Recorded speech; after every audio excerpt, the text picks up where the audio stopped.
우편함 열쇠를 돌리는 내 손이 왜 이리 떨리는지.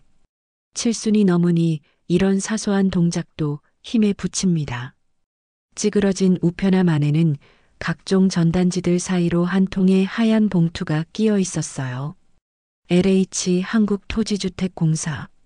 글씨가 선명한 봉투를 보는 순간 가슴이 두근거렸습니다. 별일 아니겠지. 그냥 공문서겠지. 그렇게 생각하며 봉투를 뜯었어요. 하지만 도시개발사업 보상금 산정 통지서, 토지 보상금 198억 원, 건물 보상금 52억 원, 총 보상금 250억 원.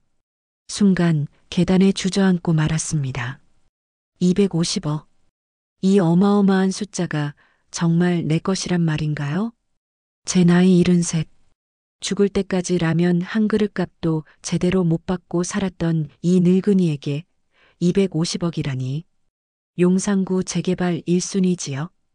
30년 전 남편과 함께 온 힘을 다해 매입했던 그 낡은 2층 건물. 1층에서는 작은 라면 가게를 운영했고 2층에는 가족 5이 다닥다닥 붙어 살았던 그 건물이 이런 황금알을 낳을 줄이야. 하지만 기쁨보다 먼저 밀려온 건 두려움이었습니다.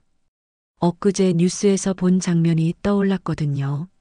80대 노모를 요양원에 유기한 50대 자녀들, 수백억 상속 재산 놓고 법정 다툼. 앵커의 차가운 목소리가 귓가에 맴돌았어요. 자식들은 어머니가 치매라며 후견인 선임을 요구했고 어머니는 멀쩡한 정신으로 자식들의 위선을 폭로했습니다. 그 어머니의 눈빛이 잊혀지지 않았어요. 배신감과 슬픔이 뒤섞인 너무나 익숙한 그 눈빛.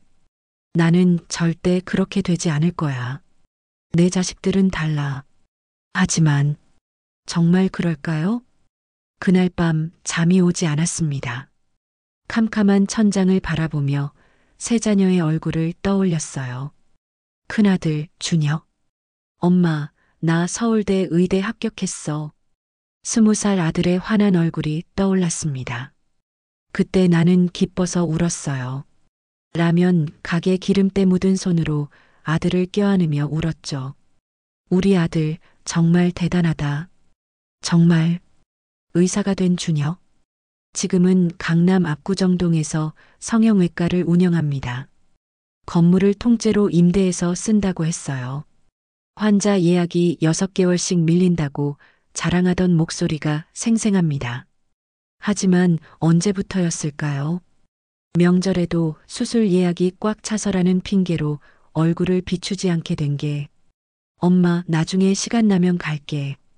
지금은 정말 바빠. 나중에. 항상 나중에.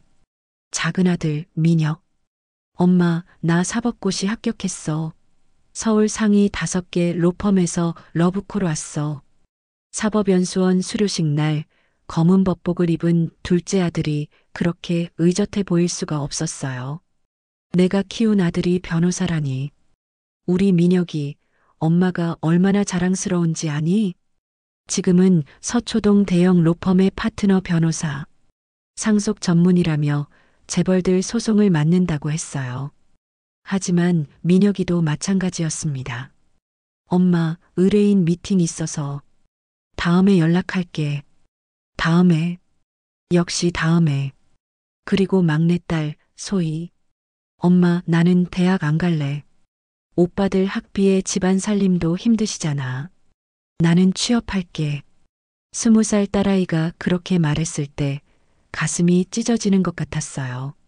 소희야, 엄마가 어떻게든 해볼게. 넌 공부해야 돼. 아니에요, 엄마. 괜찮아요.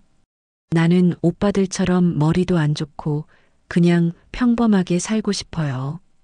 웃으며 말하던 딸의 눈가가 붉어져 있던 걸 나는 알고 있었습니다. 지금 소희는 구로구 작은 빌라에서 삽니다. 남편 동민이와 함께 빠듯하게 하지만 성실하게 살아가고 있죠.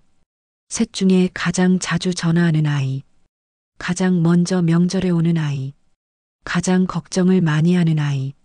하지만 가장 형편이 어려운 아이이기도 합니다.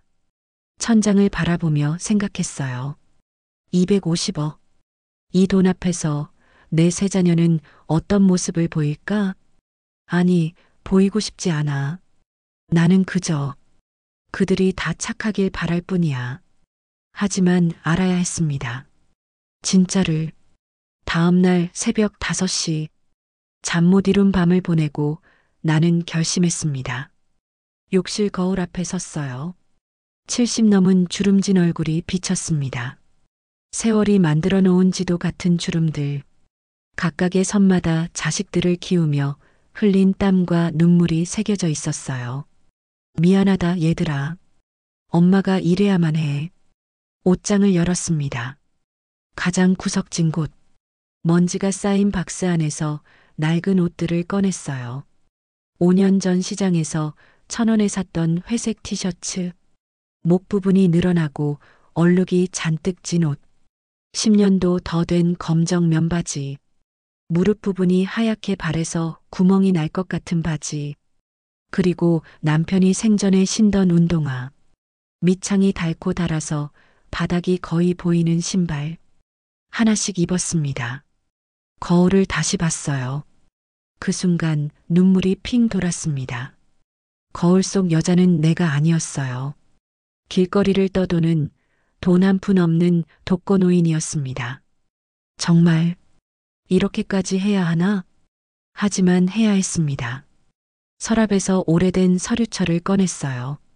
예전에 건강검진 받았을 때 받은 서류들. 그중 하나를 조심스럽게 펼쳤습니다. 친구 영자의 남편이 인쇄소를 한다고 했죠. 어젯밤 전화로 부탁했어요. 영자야, 미안한데 가짜 진단서 하나만 만들어줄 수 있겠니? 언니, 무슨 일이야? 보험 사기라도. 아니야. 그게 아니라 내 사정이 좀 복잡해서 부탁이야. 새벽에 도착한 택배 봉투를 열었습니다. 진단서. 서울대학교 병원 순환기내과. 환자명 김영순 73세. 진단명 심장판막 협착증. 소견 즉시 수술 필요. 대동맥 판막 치환술 권고. 예상 비용 5천만 원. 진짜처럼 정교했어요. 도장까지 찍혀 있었습니다. 미안해 얘들아. 엄마가 정말 미안해. 가방에 서류를 넣으며 중얼거렸습니다. 그리고 또 다른 봉투를 꺼냈어요. 재개발 보상금 계약서. 250억이라는 숫자가 선명한 서류. 이건 진짜였습니다. 두 개의 서류. 하나는 가짜, 하나는 진짜. 가짜는 시험을 위해, 진짜는 결말을 위해. 현관문을 나서는 순간 이웃집 박씨 할머니와 마주쳤어요. 어머, 영순 씨. 어디 가세요? 그 옷차림은. 아, 네. 병원 좀 가려고요. 아니, 평소에 입던 깨끗한 옷 있잖아요. 왜 그런 걸? 이게 편해서요. 그럼 다녀올게요. 박씨 할머니의 의아한 눈빛을 뒤로하고 계단을 내려갔습니다. 지하철역으로 향하는 길. 햇살이 따가웠어요. 아니, 내 마음이 따가웠는지도 모르겠습니다. 나는 지금 뭘 하고 있는 걸까? 내 자식들을 시험하다니. 하지만 멈출 수 없었어요. 250억. 이 돈이 만들어낼 미래가 너무 두려웠으니까요. 강남구 압구정동. 지하철 3호선에서 내려 15분을 걸었습니다. 걸음걸음이 무거웠어요. 준혁이는 다를 거야. 내 첫째 아들, 그 착하던 아이가. 하지만 마음 한구석에서는 이미 알고 있었는지도 모릅니다. 로데오 거리가 보였어요. 명품 매장들이 즐비한 거리. 저녁 먹을 돈도 아까워하던 시절. 이 동네는 다른 세상 같았어요. 그리고 보였습니다. 준혁성 형외과. 5층 건물 전체에 아들의 이름이 붙어 있었어요. 외벽은 새하얀 대리석으로 되어 있었고 입구는 마치 호텔 로비 같았습니다. 내가 키운 아들이 이런 곳을. 자랑스러우면서도 낯설었어요. 자동문이 열리며 차가운 냉방이 느껴졌습니다. 어서 오세요. 준혁성 형외과입니다. 20살 남짓해 보이는 여직원이 환한 미소를 지었어요. 하지만 내 차림새를 본 순간 그 미소가 굳어졌습니다. 저, 예약은 하셨나요? 아들, 원장님 만나러 왔어요. 네, 원장님을요? 직원의 목소리가 한 톤 높아졌어요. 원장님은 지금 VIP 고객 수술 중이시고요. 예약 없이는 면회가 어렵습니다. 나 원장 어머니예요. 네. 직원이 나를 위아래로 훑어봤어요. 그 시선이 날카로웠습니다. 이런 차림의 사람이 우리 원장님 어머니라고 말하지 않아도 알 수 있었어요. 잠시만 기다리세요. 확인해 보겠습니다. 직원은 뒤로 물러나 누군가와 통화를 했어요. 작은 목소리였지만 들렸습니다. 실장님, 여기 한 분이 원장님 어머니라고 하시는데요. 네, 근데 좀. 네, 알겠습니다. 5분을 기다렸습니다. 대기실 소파에 앉았어요. 주변에는 명품 가방을 든 여성들이 잡지를 보고 있었습니다. 그들의 옷차림, 화장, 액세서리, 모든 것이 나와는 다른 세계였어요. 한 여성이 힐끔 나를 쳐다보더니 자리를 옮겼습니다. 나도 사람인데 가슴이 아팠습니다. 어머님, 실장이라는 여성이 나왔어요. 30대 중반쯤 되어 보였습니다. 원장님이 지금 수술 중이시라 30분 정도 더 기다리셔야 할 것 같은데요. 괜찮으시겠어요? 괜찮아요. 기다릴게요. 그럼 저쪽 구석 자리에 앉아 계세요. VIP 고객들이 오시는 시간이라. 구석 자리. 나를 숨기고 싶은 거였습니다. 30분이 지나고 1시간이 지났어요. 그제야 수술복을 입은 준혁이가 나왔습니다. 어머니, 준혁의 목소리는 차가웠어요. 반가움이라고는 눈곱만큼도 없었습니다. 아들아, 갑자기 왜 오셨어요? 전화하시지. 그리고 그 옷은 뭐예요? 준혁이 주변을 둘러보며 낮은 목소리로 말했어요. 여기 VIP 고객들이 보는데 좀 그렇잖아요. 그렇잖아요. 그 한마디가 가슴에 비수처럼 꽂혔습니다. 미안하다, 아들아. 엄마가 급한 일이 있어서. 무슨 일인데요? 빨리 말씀하세요. 다음 예약 환자가 대기 중이에요. 준혁은 서서 시계를 계속 봤어요. 앉으라는 말도 없었습니다. 아들아, 사실은 엄마가 병원에 갔다 왔어. 네. 어디 아프세요? 준혁의 표정이 약간 변했어요. 하지만 걱정이라기보다는 귀찮은 일이 생겼구나 같은 표정이었습니다. 심장이 안 좋대. 가방에서 진단서를 꺼내 보여줬어요. 준혁이 서류를 대충 훑어봤습니다. 심장판막 협착증, 서울대병원에서 진단받으셨어요? 응. 그래서요? 그래서요. 아들의 입에서 나온 말이 그래서요였어요. 수술을 해야 한대. 5천만 원 정도 든다는데. 그 순간 준혁의 얼굴이 굳어졌습니다. 5천만 원이요? 응. 생명이 위험하다고 해서. 준혁이 깊은 한숨을 내쉬었어요. 어머니, 지금 저희 병원이 강남 본원 외에 분당, 판교에 분원 내는 중이에요. 대출만 30억입니다. 그래도. 그리고 제가 의사라서 잘 아는데요. 5천만 원이면 실손보험 되는 수술이에요. 어머니 보험 있으시잖아요. 그게 실손보험이 만료됐어. 그럼 다시 들으세요. 나이가 많아서 안 받아준대. 준혁이 짜증스럽게 이마를 짚었습니다. 그럼 민혁이나 소희한테 물어보시죠. 저는 지금 정말. 아들아, 내가 제일 형편이 좋잖니. 엄마가 부탁할 때가 여기밖에. 어머니. 준혁이 목소리를 높였어요. 주변 사람들이 쳐다봤습니다. 준혁이 나를 구석으로 끌고 갔어요. 어머니, 저 지금 직원들 월급만 한 달에 2억씩 나갑니다. 5천만 원이 작은 돈 같아요? 죄송하지만 정말 여유가 없어요. 그래도 엄마 생명이 위급하면 119 부르세요. 응급실 가면 일단 치료해 줍니다. 준혁이 지갑을 꺼냈어요. 그리고 10만 원짜리 수표 한 장을 꺼내 내 손에 쥐어줬습니다. 이거라도 드릴게요. 택시비 쓰시고요. 죄송하지만 저는 정말 안 됩니다. 10만 원. 나는 그 수표를 손에 쥔 채 멍하니 서 있었어요. 준혁이 등을 돌렸습니다. 실장님, 다음 환자 들여보내세요. 그렇게 걸어가는 아들의 뒷모습, 하얀 가운이 휘날렸어요. 그 순간 기억이 떠올랐습니다. 20살 준혁이가 의대 합격증을 들고 울던 날. 엄마, 나 꼭 성공해서 엄마 편하게 해드릴게. 엄마가 키워주신 은혜 평생 안 잊을게. 그 눈물이, 그 약속이 전부 거짓이었을까요? 병원을 나와 지하철에 올랐습니다. 손에 든 10만 원 수표가 무겁게 느껴졌어요. 아직 민혁이가 있어. 민혁이는 다를 거야. 하지만 가슴 한구석이 무너져 내리는 기분이었습니다. 서초역에서 내렸어요. 법원 가는 길목. 높은 건물들이 하늘을 찌를 듯 솟아 있었습니다. 율촌 법률사무소.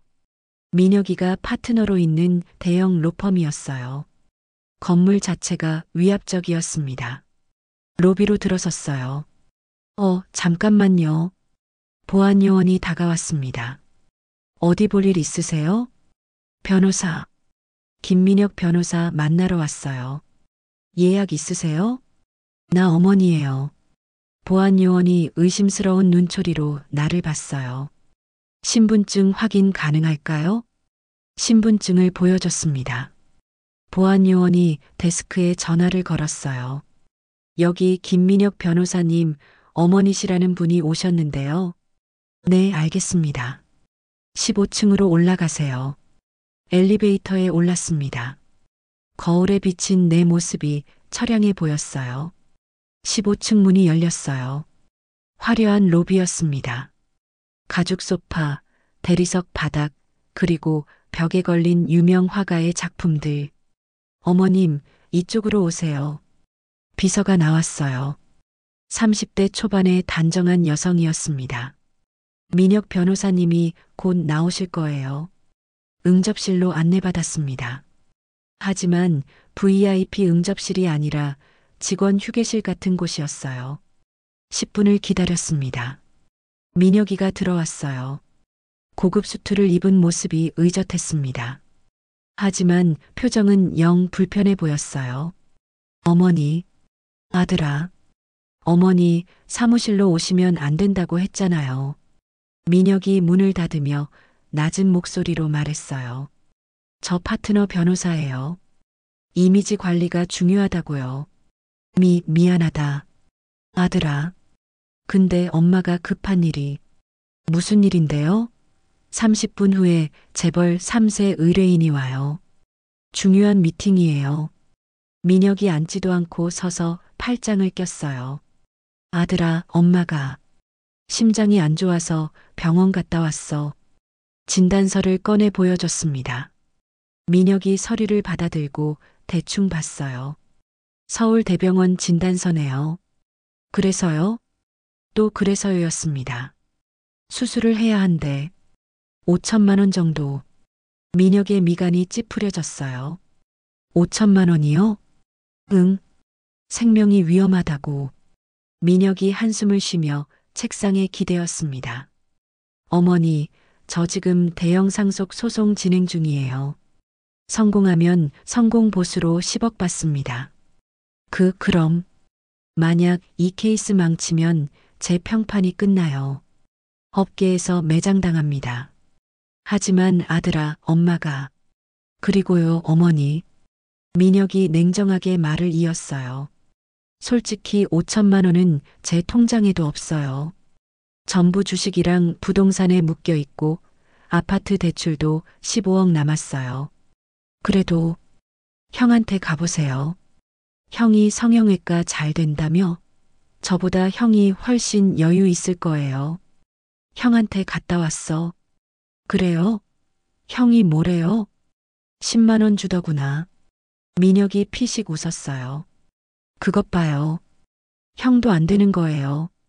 어머니, 현실적으로 생각하세요. 민혁이 책상 서랍을 열더니 명함 한 장을 꺼냈습니다. 사회복지법인 생명나눔재단. 여기 전화하세요. 저소득층 수술비 지원해줘요. 제가 법률 자문해주는 곳이라 잘 압니다. 거기 신청서 작성하고 심사받으면 됩니다. 한 달 정도 걸려요. 한 달이나? 어머니, 저도 어쩔 수 없어요. 제가 지금 투자한 게 얼마인데. 그때 노크 소리가 들렸어요. 변호사님, 의뢰인이 도착하셨습니다. 아, 네. 지금 갑니다. 민혁이 나를 돌아봤어요. 어머니, 죄송하지만 저 정말 가봐야 해요. 그 명함 가지고 연락해 보세요. 아들아. 죄송해요, 어머니. 다음에 제가 전화 드릴게요. 민혁이 문을 열고 나갔습니다. 나는 손에 든 명함을 바라봤어요. 명함. 복지재단 명함. 내가 낳아 기른 아들이 복지재단 명함을 주다니. 응접실을 나와 복도를 걸었습니다. 유리병 너머로 민혁이 보였어요. 환하게 웃으며 나이 든 신사와 악수를 나누고 있었습니다. 그 웃음. 아까 어머니한테는 한 번도 보이지 않던 그 밝은 미소. 엘리베이터에 올랐습니다. 거울에 비친 내 얼굴은 더 늙어 보였어요. 막내딸, 소희에게 가는 길. 2호선 지하철. 구로디지털 단 지역으로 향하는 전동차 안. 사람들로 붐볐습니다. 퇴근 시간이었거든요. 좁은 좌석에 앉아 창밖을 바라봤어요. 손에는 준혁이가 준 10만 원 수표와 민혁이가 준 복지재단 명함. 이게 내 인생의 결산인가. 평생을 자식들에게 바쳤는데 돌아온 건 10만 원과 명함 한 장. 아니야. 아직 소희가 있어. 소희는 소희만큼은 다를 거야. 하지만 동시에 두려웠습니다. 소희는 셋 중에 가장 형편이 어려워요. 남편 동민이도 중소기업에 다니는 평범한 직장인이고 빌라 전세금도 빠듯하게 마련했다고 했어요. 소희한테 5천만 원을 요구하는 게 맞는 걸까?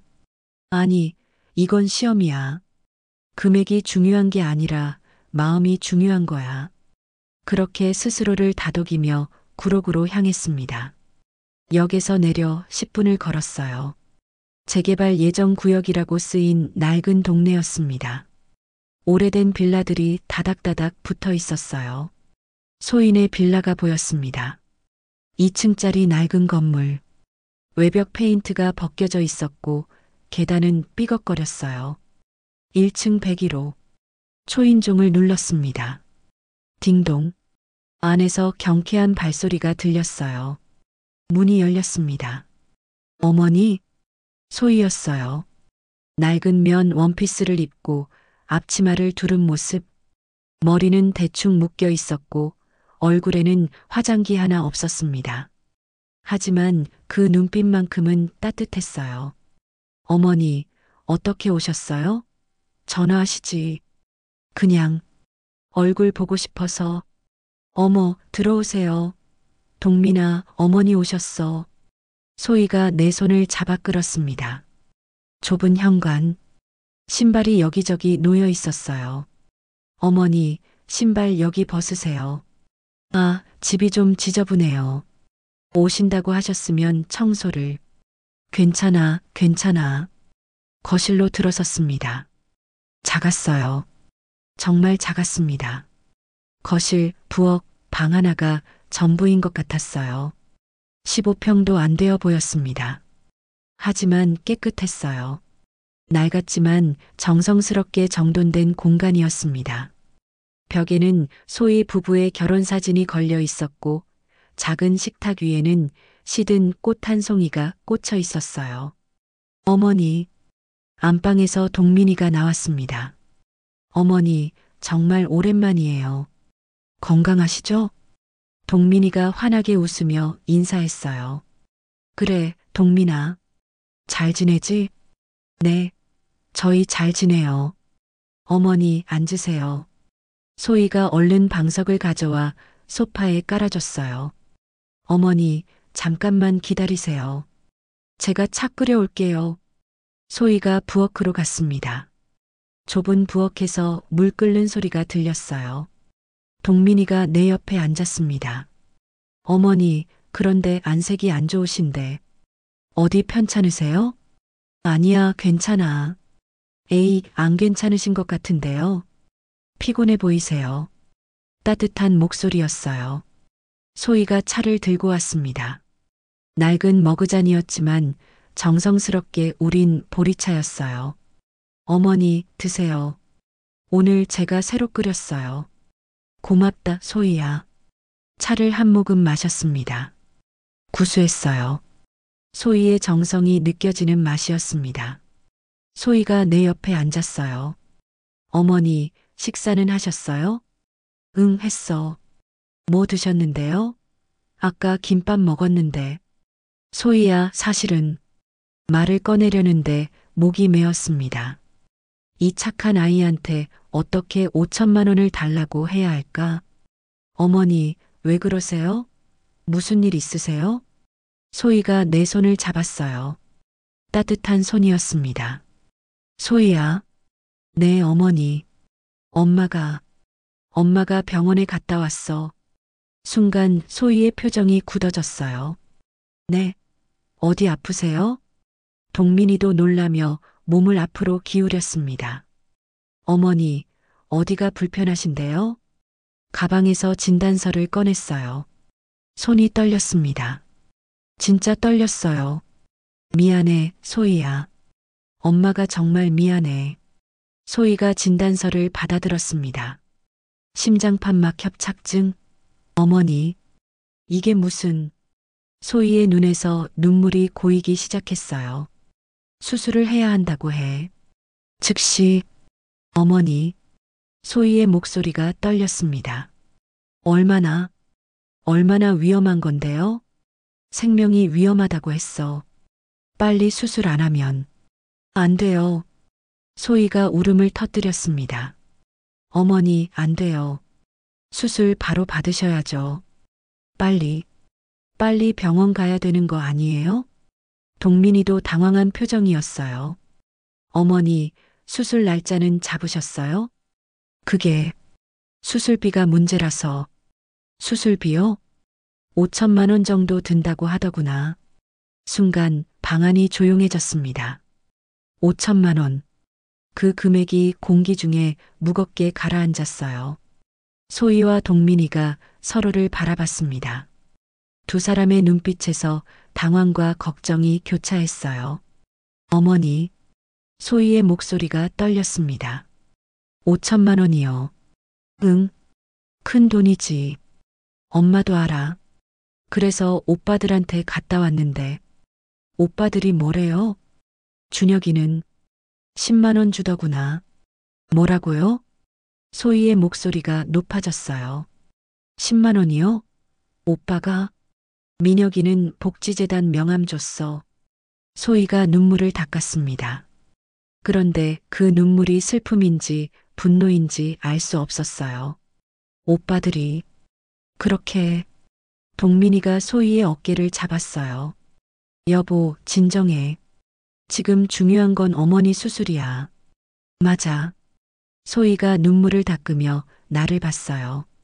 어머니, 잠시만 기다리세요. 저희가 얘기 좀 할게요. 응. 소희와 동민이가 안방으로 들어갔습니다. 문이 닫혔지만 목소리가 들렸어요. 작은 집이라 다 들렸습니다. 여보, 어떡해. 소희의 떨리는 목소리. 5천만 원. 우리 적금 해지하면 2,500만 원 있긴 한데.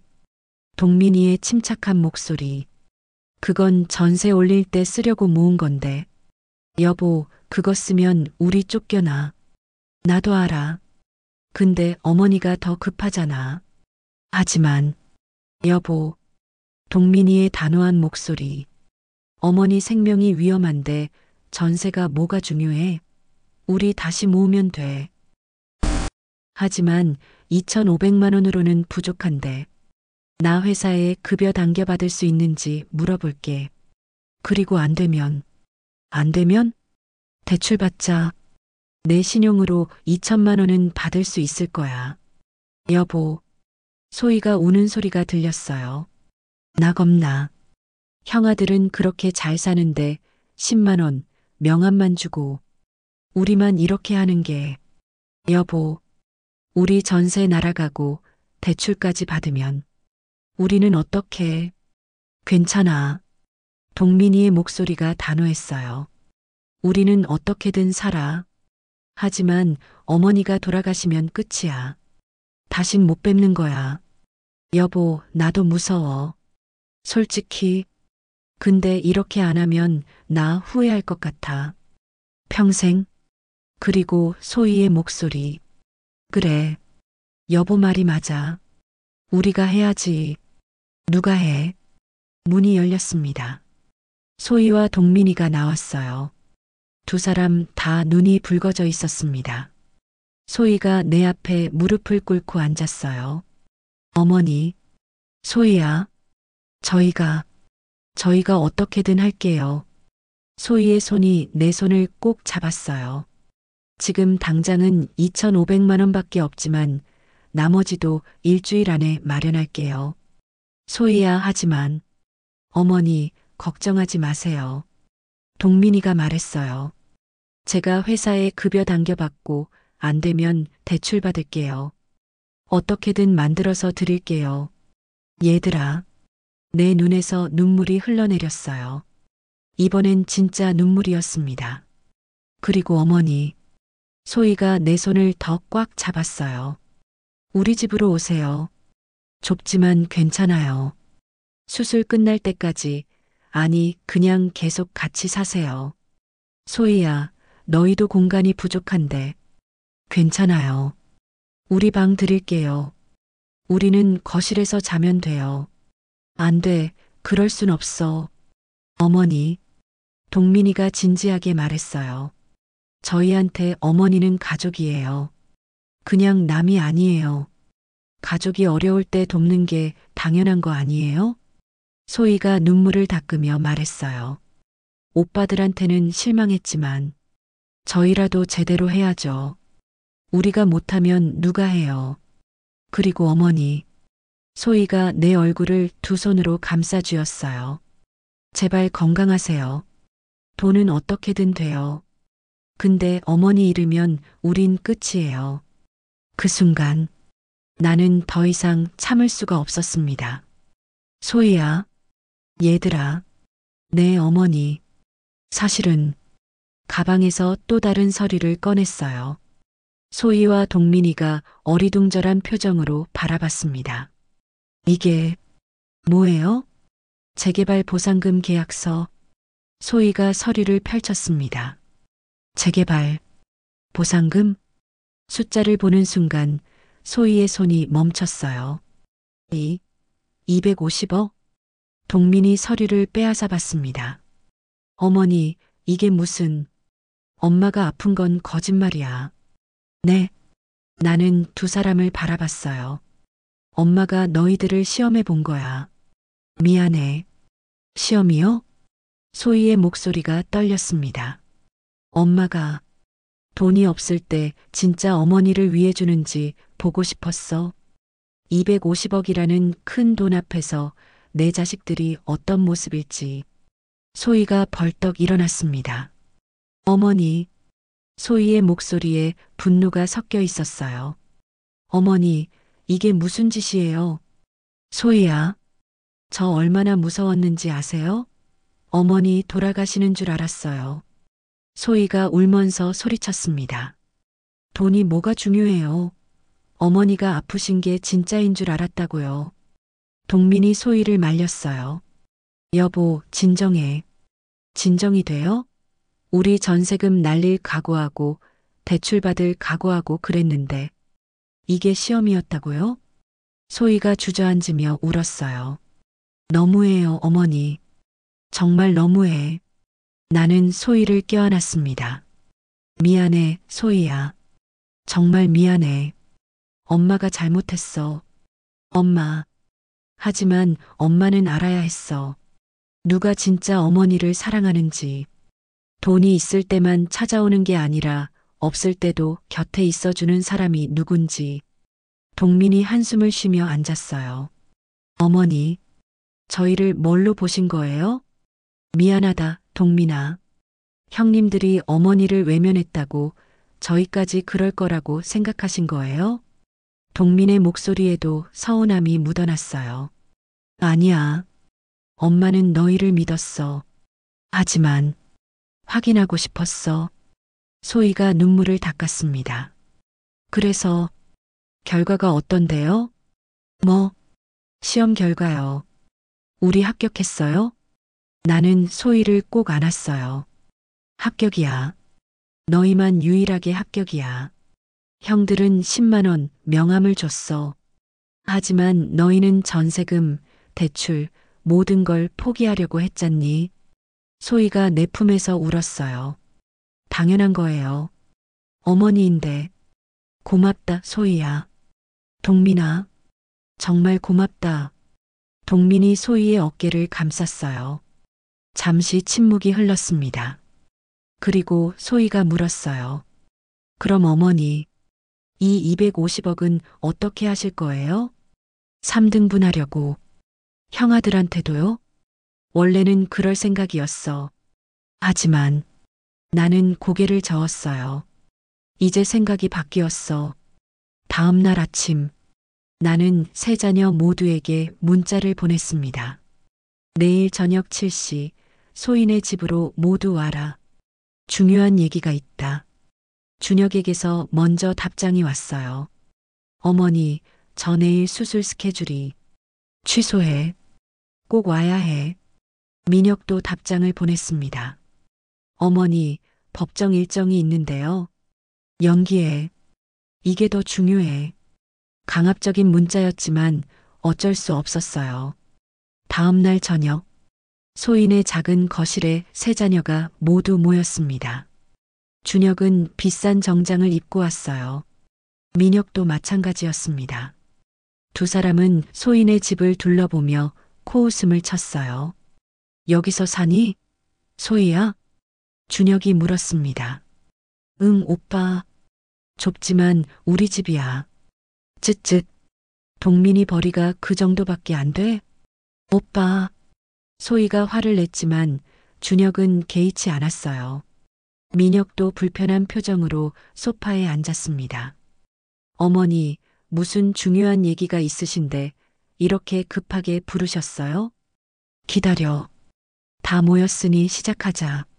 나는 가방에서 서류 봉투를 꺼냈어요. 세 자녀가 그걸 바라봤습니다. 테이블 위에 서류를 펼쳤어요. 재개발 보상금 계약서, 총 보상금 250억 원. 순간 거실이 조용해졌습니다. 준혁이 서류를 집어들었어요. 이게 뭐예요? 우리 건물 재개발 보상금이야.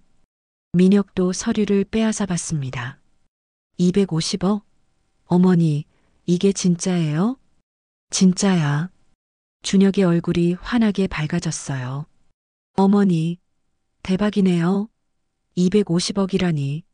민혁도 흥분을 감추지 못했어요. 3등분하면 한 명당 83억씩이네요. 준혁이 계산기를 두드리기 시작했어요. 83억이면 와, 제가 꿈꾸던 강남타워 건물 살 수 있어요. 민혁도 눈을 반짝였어요. 저는 법무법인 차릴 수 있겠네요. 완전 대박. 두 아들의 태도가 완전히 변했어요. 갑자기 다정해진 목소리, 밝아진 표정. 준혁이 내 옆에 앉으며 말했어요. 어머니, 이런 엄청난 소식을 왜 진작 말씀 안 하신 거예요? 그러게요, 어머니. 이건 정말 대단한 일인데. 민혁도 반대편에 앉았습니다. 나는 두 아들을 차갑게 바라봤어요. 너희들 기억나니? 네. 며칠 전 내가 너희한테 갔었잖니.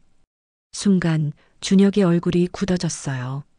아, 그때 나 심장 수술해야 한다고 5천만 원 필요하다고 했지. 민혁도 어색하게 웃었어요. 어머니, 그때는 저희도 사정이. 사정? 내 목소리가 차가워졌어요. 준혁이 너는 10만 원 줬어. 민혁이 너는 복지재단 명함 줬지. 그런데 250억 있다는 걸 아니까 태도가 완전히 바뀌었네. 준혁이 급하게 변명했어요. 어머니, 그때는 정말 병원 확장에 자금이 다 묶여 있어서. 그래. 30억 대출받았다며? 그런데 어머니 목숨은 10만 원짜리였어? 민혁도 끼어들었어요. 어머니, 저도 그때는 상속소송 때문에 정신이 없어서. 지금 생각하면 정말 죄송해요. 지금 생각하면? 나는 피식 웃었어요. 돈 냄새 맡으니까 지금 생각해보니 후회되는 거지. 소희가 나섰습니다. 오빠들, 진짜 너무한 거 아니에요? 어머니가 돈 없을 때는 그렇게 차갑게 대하고. 너는 닥쳐, 소희야. 준혁이 소희를 노려봤어요. 넌 항상 그렇게 착한 척 하더니 결국 재산 노린 거지? 뭐라고? 소희가 벌떡 일어섰어요. 오빠, 지금 무슨 소리 하는 거야? 동민이 소희를 말렸습니다. 여보, 진정해. 민혁도 소희를 향해 말했어요. 소희야, 어머니를 여기 모신 것도 다 계산된 거 아니야? 250억 독차지하려고? 오빠. 소희가 울면서 소리쳤어요.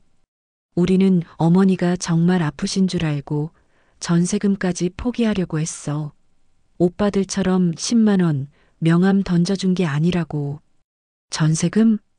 준혁이 비웃었어요. 고작 몇 천만 원 가지고 효자 행세하지 마. 우리는 억 단위로 버는 사람들이야. 하지만 쓰지는 않았잖아, 오빠. 소희의 외침. 거실이 다시 조용해졌어요. 나는 천천히 입을 열었습니다. 너희들 말 다 들었다. 준혁아, 민혁아. 내 어머니. 너희는 어머니가 가난하면 10만 원짜리고 부자면 83억짜리구나. 어머니. 사람을 돈으로 평가하는 거지? 준혁이 급하게 말했어요. 아니에요, 어머니. 저희도 반성했어요. 정말. 언제 반성했니? 250억 있다는 걸 알고 나서? 민혁이 다른 방식으로 접근했어요. 어머니, 법적으로 상속은 균등하게 해야 합니다. 저 변호사니까 잘 아는데. 상속? 나는 코웃음 쳤어요. 난 아직 살아있어. 이건 상속이 아니라 증여야. 내 마음대로 할 수 있어. 하지만, 그리고 말이야.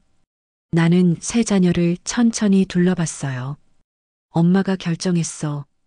이 250억은 잠깐 멈췄습니다. 준혁과 민혁이 숨을 죽이고 기다렸어요. 소희한테 다 준다. 뭐라고요? 준혁과 민혁이 동시에 벌떡 일어났습니다. 전부요? 250억을? 그래. 어머니, 그건 말도 안 돼요. 준혁이 소리쳤어요. 저희도 어머니 자식인데. 자식? 나는 차갑게 웃었어요. 자식이 그렇게 구는 거니? 어머니 아플 때는 외면하고 돈 있을 때만 찾아오. 는 게 자식이야? 민혁이 테이블을 쳤어요. 어머니, 이건 법적으로 문제가 있어요. 상속인들의 유류분 청구권이. 닥쳐, 민혁아. 내 목소리가 얼음장처럼 차가워졌어요. 너 지금 어머니한테 법 타령하는 거니? 그게 변호사가 할 짓이야? 준혁이 무릎을 꿇었습니다. 어머니, 제발이요. 다시 생각해 주세요. 싫어. 어머니, 너희는 기회가 있었어. 며칠 전에 나는 두 아들을 내려다봤어요. 내가 가난한 어머니일 때 너희는 어떻게 했니? 10만 원이랑 명함이었어. 그게 너희의 진심이었어. 소희가 조용히 울고 있었어요. 동민이 그런 소희의 어깨를 감싸 쥐었습니다. 준혁이 소희를 노려봤어요. 소희야, 내가 어머니를 꼬드긴 거지? 내가 어머니 옆에 붙어 있으면서. 오빠, 소희가 소리쳤어요. 나는 어머니가 정말 아프신 줄 알았어. 우리 집 전세금 날아가는 것도 대출 받는 것도 다 각오했다고. 거짓말. 민혁이 비웃었어요. 고작 2,500만 원 가지고 효녀 행세하지 마. 고작이라고? 소희의 목소리가 떨렸어요. 오빠, 우리한테 2,500만 원이 얼마나 큰 돈인지 알아? 그거 모으려고 3년 동안 매일 도시락 싸먹고 옷 한 벌 안 사고 여행 한 번 안 가고 모은 돈이야. 오빠들은 한 달에 그것보다 더 쓰잖아. 하지만 우리한테는 전 재산이었어. 소희가 울부짖었어요. 그래도 우리는 드리려고 했어요.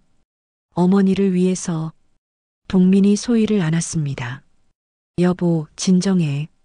준혁이 벌떡 일어나 코트를 집어들었어요. 좋아요. 어머니가 그러시겠다면 법정에서 봅시다. 법정? 당연하죠. 이건 명백한 증여 무효 사유예요. 어머니가 정상적인 판단 능력이 없으신 거죠. 뭐라고? 내가 일어섰어요. 너 지금 어머니한테 정신병자라고 하는 거야? 사실이잖아요.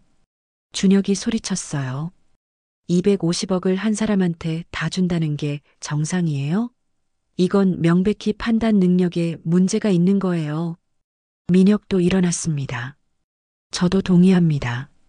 어머니, 죄송하지만 법적 조치를 취하겠습니다. 너희들. 나는 두 아들을 바라봤어요. 그들의 눈에는 분노와 욕망만이 가득했습니다. 어머니를 향한 사랑이나 걱정은 없었어요. 오직 250억이라는 돈만 보였습니다. 좋아. 그럼 법정에서 보자. 어머니, 나가라. 당장. 어머니, 나가. 다시는 내 앞에 나타나지 마. 준혁과 민혁이 문을 박차고 나갔어요. 쿵. 문이 닫히는 소리가 작은 집을 흔들었습니다. 거실에는 나와 소희, 동민만 남았어요. 소희가 내게 다가와 무릎을 꿇었습니다. 어머니, 저 때문에 형제들이랑 싸우시게 해서 죄송해요. 아니야, 소희야. 나는 소희를 일으켜 세웠어요. 내 잘못이 아니야. 형들이 원래 그런 아이들이었던 거야. 엄마가 몰랐을 뿐이지. 하지만, 소희야. 나는 소희의 손을 잡았어요. 너만이 진짜 어머니를 생각해줬어. 돈이 있든 없든. 어머니. 그리고 동민아. 내 어머니. 너도 고맙다. 우리 딸 잘 지켜줘서. 동민이 고개를 숙였어요. 당연한 일을 했을 뿐이에요, 어머니. 우리 셋은 한동안 말없이 앉아 있었습니다. 밤은 깊어갔고 창밖에서는 차 소리만 들려왔어요. 2주 후 서울중앙지방법원. 준혁과 민혁이 정말로 소송을 제기했습니다. 증여 무효 확인 소송. 그들은 변호사까지 선임했어요. 유명한 상속 전문 변호사였습니다. 법정에 들어서는 순간 준혁과 민혁이 보였어요. 두 사람은 나와 눈을 마주치지 않았습니다. 모두 일어서 주십시오. 판사가 입장했어요. 젊은 여성 판사였습니다. 증여 무효 확인 청구 사건을 시작하겠습니다. 원고 측 입장을 들어보겠습니다. 준혁 측 변호사가 일어났어요. 재판장님, 이 사건은 명백한 증여 무효 사유에 해당합니다. 어떤 이유로요? 피고인 김영순 씨는 현재 73세 고령으로 250억이라는 거액을 막내 자녀에게만 전부 증여하겠다는 비정상적인 판단을 하고 있습니다. 이는 명백히 판단 능력에 문제가 있음을 보여주는 증거입니다. 또한 피고는 자녀들을 기만하는 행위를 했습니다. 변호사가 서류를 제출했어요. 피고는 가짜 진단서를 만들어 자녀들을 속였고 이는 명백한 사기 행위입니다. 판사가 서류를 봤어요. 가짜 진단서요? 네. 심장 수술이 필요하다는 거짓 진단서로 자녀들을 시험했습니다. 피고 측 의견을 듣겠습니다. 소희가 선임한 변호사가 일어났어요. 젊은 남성 변호사였습니다. 재판장님, 피고 김영순 씨는 정상적인 판단 능력을 가진 분입니다. 근거가 있습니까? 네. 의료 기록을 제출하겠습니다. 변호사가 서류를 내밀었어요. 피고는 한 달 전 종합건강검진을 받았고 모든 항목에서 정상 판정을 받았습니다. 특히 치매 검사에서도 완벽한 점수를 받았습니다.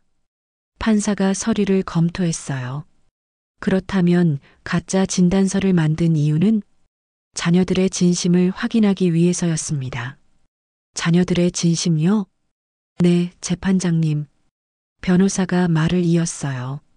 피고는 거액의 보상금을 받게 되면서 자녀들이 돈 때문에 대하는 것인지 진심으로 어머니를 사랑해서 대하는 것인지 확인하고 싶었습니다. 준혁 측 변호사가 반박했어요. 이는 자녀들을 모욕하는 행위입니다. 모욕이라고요? 우리 측 변호사가 반문했어요. 그렇다면 원고 김준혁, 김민혁 씨가 어머니께 한 행동은 뭐라고 해야 할까요? 변호사가 증거 자료를 제출했습니다. 어머니가 5천만 원의 수술비가 필요하다고 했을 때 김준혁 씨는 10만 원을 주었고 김민혁 씨는 복지재단 명함을 주었습니다. 하지만 250억이 있다는 걸 안 순간 태도가 180도 바뀌었죠. 이게 진짜 모욕 아닙니까? 법정이 술렁거렸어요. 판사가 준혁을 바라봤습니다. 원고 김준혁 씨 사실입니까? 준혁이 일어났어요. 재판장님, 그때는 제가 정말 병원 확장에 자금이 다 묶여 있어서 10만 원도 없었습니까? 당신은 강남에서 성형외과를 운영하는 의사입니다. 한 달 수입이 억 단위라고 들었는데 어머니 수술비 5천만 원이 없었습니까? 준혁이 입을 다물었어요. 판사가 민혁을 받습니다. 김민혁 씨도 마찬가지입니까? 민혁이 일어났어요.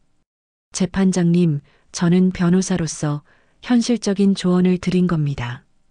복지재단에서 지원받을 수 있다고 어머니께 복지재단을 안내하셨군요. 판사의 목소리가 차갑게 식었어요. 당신의 시급이 얼마입니까? 200만 원입니다. 한 시간에 200만 원을 버는 변호사가 어머니께 복지재단 명함을 드렸군요. 법정이 조용해졌습니다. 판사가 서류를 정리했어요. 반면 막내딸 김소혜 씨는 어땠습니까? 우리 측 변호사가 답했어요. 김소혜 씨는 전 재산인 2,500만 원을 드리려고 했고 부족한 금액은 대출을 받으려고.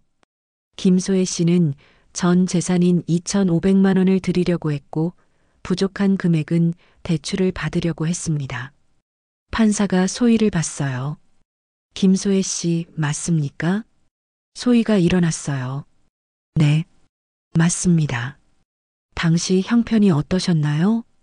저희는 전세로 살고 있었고 그 돈은 3년 동안 모은 적금이었습니다. 전세금이 위태로워질 수도 있었겠네요. 네. 하지만 어머니가 더 중요했습니다. 판사가 고개를 끄덕였어요. 김영순 씨께 묻겠습니다. 나는 증인석에 섰습니다. 왜 막내딸에게만 전액을 증여하려 하십니까? 재판장님, 나는 준혁과 민혁을 바라봤어요. 저는 세 자식을 똑같이 사랑했습니다. 평생을 그렇게 살았어요. 라면 가게 기름때 묻은 손으로 새벽부터 밤늦게까지 일하면서 애들을 키웠습니다. 셋 다 대학 보냈고 결혼도 시켰어요. 내 목소리가 떨렸어요. 하지만 250억이라는 돈 앞에서 제 두 아들은 변했습니다. 어떻게 변했습니까? 돈 없는 어머니는 10만 원 명함짜리였고 돈 있는 어머니는 83억짜리가 됐습니다. 재판장님, 저는 물건이 아닙니다. 사람입니다. 어머니입니다. 판사가 준혁과 민혁을 봤어요. 두 분은 어떻게 생각하십니까? 준혁이 일어났어요. 재판장님, 저희도 반성했습니다. 하지만 그렇다고 해서 250억을 한 명에게 다 주는 건 공평하지 않다? 네. 판사가 한숨을 쉬었어요. 공평이라는 게 뭔지 아십니까? 숫자를 나누는 게 공평입니까? 아니면 마음을 나누는 게 공평입니까? 준혁이 말문이 막혔어요. 판사가 판결문을 들었습니다. 이 법원은 다음과 같이 판결합니다. 법정이 조용해졌어요. 원고의 청구를 기각합니다. 재판장님, 준혁이 소리쳤지만 판사는 말을 이었어요. 피고 김영순 씨는 정상적인 판단 능력을 가지고 있으며 자신의 재산을 자유롭게 처분할 권리가 있습니다. 또한 증여는 증여자의 의사가 가장 중요하며 상속과 달리 법정 상속분을 따를 의무가 없습니다. 판사가 준혁과 민혁을 바라봤어요. 두 분은 의사이고 변호사입니다. 사회적으로 성공한 분들이죠. 하지만 자식으로서는 실패하셨습니다. 그 말이 법정에 울려 퍼졌어요. 돈은 다시 벌 수 있지만 어머니는 하나뿐입니다. 그걸 기억하시기 바랍니다. 재판장님, 이상으로 판결을 마치겠습니다. 땅, 판사가 망치를 내리쳤어요. 재판이 끝났습니다. 법정을 나서는 길, 준혁과 민혁이 나를 가로막았어요. 어머니, 하지만 나는 그냥 지나쳤습니다. 어머니, 제발. 뒤에서 민혁이 소리쳤지만 돌아보지 않았어요. 소희와 동민이 내 양팔을 잡아줬습니다. 어머니, 괜찮으세요? 응, 괜찮아. 법원을 나왔어요. 햇살이 따사로웠습니다. 그날 이후 준혁과 민혁에게서 여러 번 연락이 왔어요. 문자, 전화, 심지어 편지까지. 어머니, 저희가 잘못했습니다. 다시 한 번만 기회를 주세요. 어머니 없이는 못 살겠어요. 하지만 답하지 않았습니다. 그들이 진심으로 뉘우치는 것인지 아니면 여전히 돈 때문인지 알 수 없었으니까요. 그리고 1년이 지났어요. 소인의 가족은 250억으로 새 아파트로 이사했어요. 강남은 아니었습니다. 소희가 원하지 않았거든요. 어머니, 저희는 평범하게 살래요. 너무 큰 집은 부담스러워요. 결국 마포구에 30평짜리 아파트를 샀어요. 작지만 따뜻한 집이었습니다. 나도 내 방이 생겼어요. 창문으로 한강이 보이는 작은 방. 아침마다 소희가 끓여주는 된장찌개 냄새에 잠을 깼습니다. 어머니, 아침 드세요. 그래, 소희야. 식탁에 둘러앉아 밥을 먹는 시간. 이게 진짜 행복이더군요. 돈이 많다고 행복한 게 아니라 진심이 있어야 행복한 거였어요. 소희와 동민은 여전히 검소하게 살았습니다. 어머니, 저희는 원래 쓰던 만큼만 쓸 거예요. 나머지 돈은요? 어머니 노후 자금으로 남겨두고 나중에 아이들 교육비로 쓸 거예요. 그리고 소희가 미소 지었어요. 좋은 일에도 쓰고 싶어요. 어려운 사람들 돕는 일. 소희야, 어머니가 평생 그렇게 사셨잖아요. 어려울 때도 남 도와주시고 눈물이 날 뻔했어요. 정말 이 아이를 잘 키웠구나 싶었습니다. 어느 일요일 오후 초인종이 울렸어요. 딩동. 소희가 인터폰을 확인하더니 얼굴이 굳어졌어요. 어머니, 오빠들이에요. 어떡해요? 문 열어줘. 하지만 괜찮아. 문이 열렸습니다. 준혁과 민혁이 서 있었어요. 1년 만에 보는 얼굴들이었습니다. 많이 야위어 있었어요. 어머니, 준혁의 목소리가 떨렸어요. 들어와. 두 아들이 거실로 들어왔습니다. 소희가 차를 내왔지만 두 아들은 손도 대지 않았어요. 어머니, 저희가 민혁이 말을 시작했지만 목이 메었어요. 천천히 해. 저희가 정말 잘못했습니다. 준혁이 무릎을 꿇었어요. 1년 동안 매일매일 후회했어요. 제가 얼마나 못난 인간이었는지. 어머니한테 10만 원을 드렸던 그날부터 하루도 편하게 잠을 잔 적이 없어요. 민혁도 무릎을 꿇었습니다. 저도요, 어머니. 명함을 드렸던 제 자신이 너무 부끄러워서 거울을 볼 수가 없었어요. 재판에서 판사님이 하신 말씀이 계속 귓가에 맴돌아요. 자식으로서 실패했다고. 준혁이 눈물을 흘렸어요. 어머니, 저희는 정말 변했어요. 돈 때문이 아니에요. 그래. 네. 저희는 그냥 어머니가 보고 싶어요. 어머니 목소리가 듣고 싶어요. 민혁도 눈물을 닦았어요. 어머니, 용서해 주세요. 제발. 나는 한참 동안 두 아들을 바라봤어요. 그들의 눈빛이 1년 전과는 달랐습니다. 욕심이 아닌 진심이 보였어요. 일어나라. 어머니, 일어나라고. 두 아들이 일어났어요. 나는 그들을 껴안았습니다. 엄마도 미안했다. 어머니, 너희를 시험한 것, 그것도 잘못이었어. 준혁이 내 품에서 울었어요. 아니에요, 어머니. 저희가 정말 못났어요. 하지만 이제는 알았지? 뭐가 중요한지. 네, 알았어요. 민혁도 고개를 끄덕였어요. 돈보다 가족이 중요하다는 걸 너무 늦게 깨달았어요. 소희가 눈물을 흘리며 다가왔어요. 오빠들. 소희야, 미안해. 준혁이 소희를 안았어요. 형이 너무 못됐지. 용서해 줄래? 오빠. 민혁도 소희를 안았습니다. 소희야, 그동안 고생 많았어. 어머니 모시느라. 네 식구가 한데 모여 울었어요. 동민도 눈물을 닦으며 곁에 섰습니다. 그날 저녁, 우리 다섯은 식탁에 둘러앉았어요. 소희가 차린 저녁상, 김치찌개, 된장찌개, 생선구이. 비싼 음식은 아니었지만 가장 맛있는 식사였습니다. 어머니, 준혁이 말했어요. 저 병원 규모 줄였어요. 왜? 너무 바빴어요. 돈 버는 데만 정신이 팔려서 정작 중요한 것들을 놓쳤어요. 이제는 일주일에 사흘만 일하려고요. 나머지는 어머니 뵈러 오고 가족들이랑 시간 보내려고요. 민혁도 말했어요. 저도 파트너 자리 내려놓았어요. 내가? 네. 대신 공익 변호사 활동 시작했어요. 어려운 사람들 무료로 도와주는 일. 민혁아, 어머니가 평생 그렇게 사셨잖아요.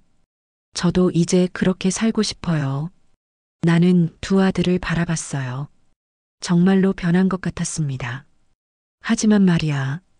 네, 어머니. 250억은 소희한테 이미 다 줬어. 알아요. 준혁이 미소 지었어요. 그거 당연한 거예요. 소희가 받을 자격이 있어요. 민혁도 고개를 끄덕였어요. 저희는 이미 충분히 많이 받았어요. 어머니한테서 사랑을요. 우리가 너무 몰랐던 거죠. 소희가 오빠들의 손을 잡았어요. 오빠들 고마워. 뭐가? 이렇게 돌아와줘서. 그날 밤 창문으로 한강의 야경이 보였어요. 반짝이는 불빛들. 침대에 누워 생각했습니다. 250억으로 내가 산 게 뭘까? 아파트? 편안한 노후? 아니었어요. 진짜 가족을 산 거였습니다. 돈이 있을 때만이 아니라 없을 때도 함께할 가족. 그게 진짜 부자라는 걸 깨달았어요. 에필로그 -2년 후. 소희가 임신을 했어요. 어머니, 저학이 생겼어요. 그날 소희의 환한 얼굴을 잊을 수가 없습니다. 정말? 우리 소희가? 네. 의사 선생님이 쌍둥이래요. 쌍둥이. 나는 소희를 꼭 안았어요. 축하한다. 우리 딸. 준혁과 민혁도 축하해줬어요. 소희야, 축하해. 형아가 아기용품 다 사줄게. 나는 아기방 인테리어 해줄게. 소희가 웃었어요. 오빠들 고마워. 10개월 후 소희가 쌍둥이 남매를 낳았습니다. 작고 예쁜 아기들이었어요. 병원에서 아기들을 처음 봤을 때 눈물이 났어요. 이 아이들은 행복하게 자라겠구나. 돈이 많아서가 아니라 진짜 가족의 사랑을 받으며 자랄 테니까요. 100일잔치 날 준혁, 민혁, 소혜 그리고 그들의 가족들이 모두 모였어요. 작은 집이 사람들로 가득 찼습니다. 어머니, 케이크 자르세요. 응, 그래. 케이크에 불을 켰어요. 주변이 어두워지고 촛불만 환하게 빛났습니다. 할머니, 소원 빌어요. 준혁의 아들이 말했어요. 나는 눈을 감았습니다. 소원이라 더 이상 바랄 게 없었어요. 세 자녀가 모두 곁에 있고 손주들도 건강하고 이보다 더 행복할 수가 없었습니다. 할머니, 무슨 소원 빌었어요? 비밀이야. 하지만 마음속으로는 말했어요. 이 행복이 오래오래 계속되길. 촛불을 불었습니다. 후, 박수 소리가 터져 나왔어요. 축하합니다. 건강하게 자라렴. 아기들이 방긋 웃었습니다. 그 순간 준혁이 일어섰어요. 어머니, 제가 말씀드릴 게 있어요. 뭐니? 사실, 저 어머니께 드릴 게 있어요. 준혁이 봉투를 꺼냈습니다. 이게 뭐니? 여기요. 봉투를 열어보니 서류가 들어 있었어요. 병원 지분양도 계약서. 준혁아, 이게 무슨, 제 병원 지분 30%예요. 어머니 명의로 해뒀어요. 왜 이런 걸? 어머니께 효도하고 싶어서요. 돈 때문이 아니라 진심으로. 민혁도 봉투를 꺼냈어요. 저도 드릴 게 있어요. 민혁아, 너도? 법무법인 고문 계약서. 제가 새로 만든 공익법무법인이에요. 어머니를 명예 고문으로 모시고 싶어요. 나를? 네. 어머니가 평생 사셨던 방식으로 어려운 사람들을 돕고 싶어요. 어머니 이름으로. 나는 두 아들을 바라봤어요. 얘들아, 어머니 받아주세요. 준혁이 말했어요. 저희가 드리는 건 돈이 아니에요. 저희 마음이에요. 2년 전 어머니께서 저희를 시험하셨을 때 저희는 실패했어요. 민혁이 말을 이었어요. 하지만 이제는 다릅니다. 저희가 달라졌다는 걸 보여드리고 싶어요. 소희가 옆에서 울고 있었어요. 오빠들, 나는 서류를 테이블 위에 내려놓았습니다. 그리고 두 아들을 꼭 안았어요. 고맙다, 얘들아. 정말 고맙다. 어머니. 하지만 이건 받을 수 없어. 왜요? 너희가 벌은 거잖니. 너희 것이야. 하지만 대신에 나는 세 자녀를 바라봤어요. 엄마한테 더 자주 와줘. 전화도 자주 하고. 그게 엄마한테는 가장 큰 선물이야. 준혁이 눈물을 닦았어요. 네, 어머니. 꼭 그럴게요. 저도요. 민혁도 고개를 끄덕였어요. 소희가 우리 셋을 안았습니다. 우리 가족, 이제 진짜 가족 된 거 맞죠? 그럼. 네 식구가 포옹했어요. 주변에서 박수 소리가 들렸습니다. 동민이 아기들을 안고 다가왔어요. 자, 사진 찍어요. 5대가 모였는데. 우리는 소파에 둘러앉았습니다. 나를 중심으로 세 자녀와 그들의 가족들이 옹기종기 모였어요. 하나, 둘, 셋. 찰칵. 카메라 플래시가 터졌습니다. 그 사진은 지금도 거실벽에 걸려 있어요. 모두가 환하게 웃고 있는 사진. 돈으로 살 수 없는 행복이 담긴 사진. 밤이 깊어갔습니다. 손님들이 하나둘 돌아가고 집은 다시 조용해졌어요. 소희가 설거지를 하고 있었습니다. 나는 베란다로 나갔어요. 한강의 야경이 펼쳐져 있었습니다. 아버지, 하늘을 보며 중얼거렸어요. 당신이 살아계셨으면 얼마나 좋아했을까요?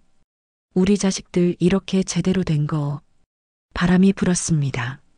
마치 남편이 대답하는 것 같았어요. 잘했어, 여보. 정말 잘했어. 눈을 감았습니다. 지난 3년이 주마등처럼 스쳐 지나갔어요. 250억을 받았던 날. 가짜로 아픈 척하며 자식들을 시험했던 날. 준혁과 민혁이 나를 외면했던 날. 소희만이 전 재산을 내놓으려 했던 날.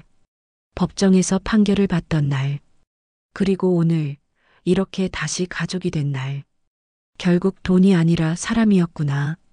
진짜 부자는 돈이 많은 사람이 아니라 사랑받는 사람. 진짜 효자는 돈을 많이 주는 자식이 아니라 곁에 있어주는 자식. 그걸 깨닫기까지 너무 아픈 시간이 필요했지만 결국 깨달았습니다. 어머니, 뒤에서 소희의 목소리. 왜 안 주무세요? 그냥 바람 좀 쐬려고. 소희가 내 옆에 섰어요. 어머니, 오늘 정말 행복했어요. 나도야. 오빠들이 진짜 변한 것 같아요. 그래. 엄마도 그렇게 느껴? 어머니, 응? 시험해 주셔서 감사해요. 뭐? 만약 어머니가 그냥 250억을 3등분해서 나눠주셨으면 우리 가족은 영원히 망가졌을 거예요. 소희가 내 손을 잡았어요. 오빠들은 돈만 받고 더 교만해졌을 거고, 저는 서운해서 가족을 멀리했을 거고. 하지만 어머니가 시험하셨기 때문에 우리 모두 깨달았어요. 뭐가 중요한지. 소희야. 그래서 감사해요. 아프셨겠지만 그래도 해주셔서 고마워요. 나는 소희를 안았습니다. 착한 내 딸. 어머니도 오래오래 건강하세요. 약속이에요. 그래, 약속. 한강의 불빛이 반짝였어요. 저 멀리 다리 위로 차들이 오가고 있었습니다. 각자의 삶을 살아가는 사람들. 그 중에는 나처럼 돈 때문에 고민하는 사람도 있을 거예요. 자식 때문에 속상한 사람도 있을 것이고. 하지만 알았으면 좋겠어요. 돈은 시험지일 뿐이라는 것. 진짜 중요한 건 그 시험을 통과하는 사람의 마음이라는 것. 후일담 -5년 후. 소희의 쌍둥이가 어느덧 5살이 되었어요. 할머니, 할머니. 아이들이 뛰어왔습니다. 왜 그래, 우리 강아지들? 할머니, 유치원에서 그림 그렸어요. 여자아이가 그림을 펼쳐 보였어요. 그림 속에는 큰 집과 여러 사람들이 그려져 있었습니다. 이게 누구야? 여기는 할머니, 여기는 엄마, 여기는 아빠. 그럼 이건? 큰아빠랑 작은아빠예요. 아이는 신나게 설명했어요. 선생님이 가족 그릴에서 그렸어요. 우리 가족 많아요. 그래, 우리 가족 정말 많지. 남자아이가 물었어요. 할머니, 우리 부자예요? 응? 갑자기 왜? 친구가 그러는데 우리 집 크니까 부자래요. 나는 아이를 무릎에 앉혔어요. 강민아. 네. 부자가 뭔지 알아? 돈 많은 사람이요. 아니야. 아니에요? 부자는 말이야. 나는 아이의 눈을 바라봤어요. 사랑하는 사람이 많은 사람이야.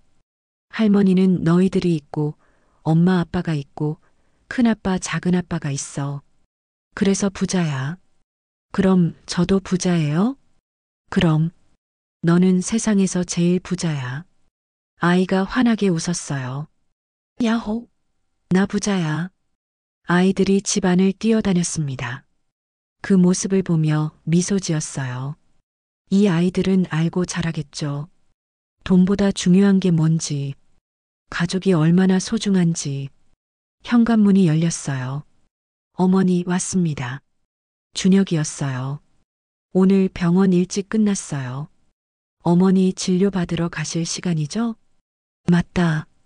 오늘 정기검진 날이구나. 제가 모셔다 드릴게요. 차 밖에 대기 중입니다. 고맙다, 아들아. 민혁도 들어왔어요. 어머니, 저도 같이 갈게요. 오늘 재판 취소했어요. 재판을 취소해? 네. 어머니가 더 중요하죠. 소희가 부엌에서 나왔습니다. 어머니, 점심 싸드릴게요. 병원 가시면 오래 걸릴 테니까. 소희야, 괜찮아. 사 먹으면 돼. 안 돼요. 제가 만든 거 드셔야죠. 세 자녀가 나를 위해 바쁘게 움직였어요. 그 모습을 보며 생각했습니다. 250억으로 산 게 이거구나. 자식들의 진심. 돈이 있을 때만이 아니라 없을 때도 함께할 가족. 그리고 깨달았어요. 시험은 자식들만 한 게 아니었습니다. 나도 시험을 받았던 거예요. 어머니로서 진짜 중요한 게 뭔지. 재산을 공평하게 나눠주는 게 아니라 자식들이 진짜 사람이 되도록 가르치는 것. 그게 진짜 어머니의 역할이라는 걸. 어머니 가시죠. 준혁이 내 팔을 잡아줬어요. 그래. 일어서는데 다리가 좀 후들거렸습니다. 나이가 들긴 들었나 봐요. 어머니, 괜찮으세요? 민혁이 반대편 팔을 잡아줬어요. 괜찮아. 너희들이 있으니까. 세 자녀와 손주들이 나를 배웅했어요. 할머니, 다녀오세요. 응, 할머니 다녀올게. 엘리베이터에 올랐습니다. 거울에 비친 내 모습. 주름은 더 깊어졌고 머리는 새하얗게 새었어요. 하지만 눈빛만큼은 밝았습니다. 행복한 사람의 눈빛. 아버지, 마음속으로 남편에게 말했어요. 당신이 남기고 간 세 자식, 제대로 키웠어요. 돈 많이 버는 자식이 아니라 사람다운 자식으로요. 자랑스러워해도 될까요? 바람이 불어오는 것 같았어요. 남편의 목소리가 들리는 것 같았습니다. 잘했어, 여보. 정말 잘했어. 우리 이제 행복하게 살자고. 눈물이 날 뻔했지만 참았어요. 세 자녀가 걱정할 테니까요. 마지막 마이너스, 그리고 지금. 지금 나는 80살입니다. 250억을 받은 지 7년이 흘렀어요. 소인의 집에서 여전히 살고 있습니다. 손주들은 초등학생이 되었고 준혁과 민혁도 자주 찾아와요. 명절이면 온 가족이 모입니다. 예전처럼 형식적으로가 아니라 진심으로 웃으며 모여요. 지난 명절에 재미있는 일이 있었어요. 준혁의 아들이 물었거든요. 할머니, 250억을 진짜 고모한테 다 주셨어요? 응. 와. 아빠한테는 안 주시고요? 너희 아빠는 그럴 자격이 없었거든. 준혁이 머쓱하게 웃었어요. 맞아. 아빠는 할머니가 아프다는데 10만 원밖에 안 드렸어. 진짜요? 왜요? 아빠가 바보였어. 돈만 중요한 줄 알았거든. 아이가 고개를 갸우뚱했어요. 그럼 지금은요? 지금은 할머니가 더 중요해. 왜요? 준혁이 아이를 안아 올렸어요. 할머니는 돈으로 살 수 없거든. 세상에 단 한 분이시니까. 민혁도 거들었어요. 맞아. 할머니가 우리한테 가르쳐 주신 거야. 뭐가 진짜 중요한지. 소희가 웃으며 말했어요. 오빠들 진짜 많이 변했다. 변할 수밖에. 할머니 덕분에.